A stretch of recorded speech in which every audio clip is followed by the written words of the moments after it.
কোরআন ও সহিহ হাদিসের আলোকে আমাদের দৈনন্দিন কিছু শক্তিশালী অভ্যাস এর নির্দেশনা আমরা পেয়েছি, যে অভ্যাস আমাদেরকে আল্লাহর সান্নিধ্যে থাকতে সাহায্য করবে।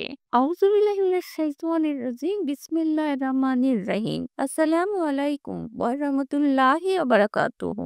আমার শ্রদ্ধাভাজন শ্রোতা ও সুধীমণ্ডলী, আপনাদের আন্তরিক শুভেচ্ছা ও স্বাগত জানাই কোন পায়ে কোন ইউনিটি চ্যানেলে। আল্লাহর অশেষ রহমতে আশা করি সবাই ভালো আছেন। আমাদের আজকের আয়োজন শক্তিশালী অভ্যাস গড়তে আল্লাহর নির্দেশিত 10টি শিক্ষা নিয়ে বিস্তারিত। আজকে আমরা শক্তিশালী অভ্যাস গড়তে আল্লাহর 10টি শিক্ষা কোরআন ও সহিহ হাদিসের আলোকে সাজিয়ে নিচ্ছি, যাতে আমাদের দৈনন্দিন জীবনযাপনের অভ্যাসে অভ্যস্ত হওয়ার রূপ দিতে সহজ হয়। শক্তিশালী অভ্যাস করতে আল্লাহর 10টি শিক্ষা। 1. নিয়তকে বিশুদ্ধ রাখা। নিশ্চয়ই কাজসমূহ নিয়তের উপর নির্ভর করে। সহিহ বুখারী। অভ্যাস শুরু করার আগে আল্লাহর জন্য নিয়ত করুন। 2. ফজরের আগে বা পরে কুরআন তেলাওয়াত নিয়মিত করা। নিশ্চয়ই ফজরের কুরআন তেলাওয়াত সাক্ষ্যপ্রাপ্ত। সূরা ইসরা 17/78। প্রতিদিন কিছু আয়াত হলেও পড়া আপনার রূহকে শক্তিশালী করবে। 3. নিয়মিত সালাত আদায়ে অচল থাকা। নিশ্চয়ই সালাত অশ্লীলতা ও মন্দ কাজ থেকে বিরত রাখে। সূরা আনকাবুত 29/45। 5 ওয়াক্ত সালাত জীবনের সময় ব্যবস্থাপনা ও শৃঙ্খলা শেখায়। 4. জিকির ও দোয়ার অভ্যাসে অনড় থাকা। আল্লাহ বলেন, আমাকে স্মরণ করো, আমি তোমাদের স্মরণ করব। সূরা বাকারা 2/152। সকাল সন্ধ্যায় জিকির প্রতিদিনের অভ্যাসে গড়ে তুলুন। 5.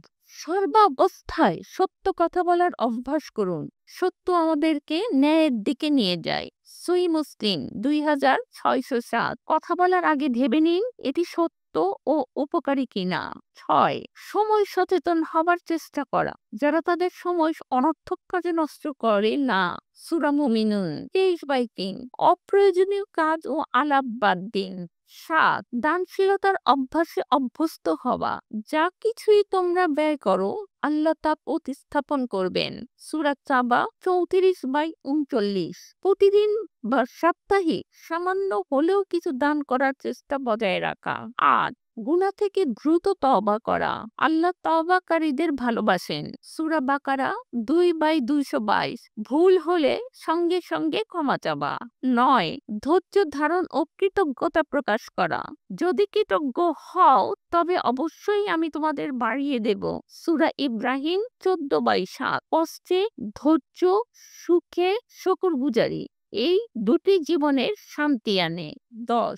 সুস্থ খাদ্যাভ্যাস ও পরিমিত খাবার অভ্যাস গড়ে তোলা। খাও ও পান করো, কিন্তু অপচয় করো না। সূরা আরাফ 7/31। হালাল, পরিমিত ও স্বাস্থ্যকর খাবার গ্রহণ করুন। আমিন।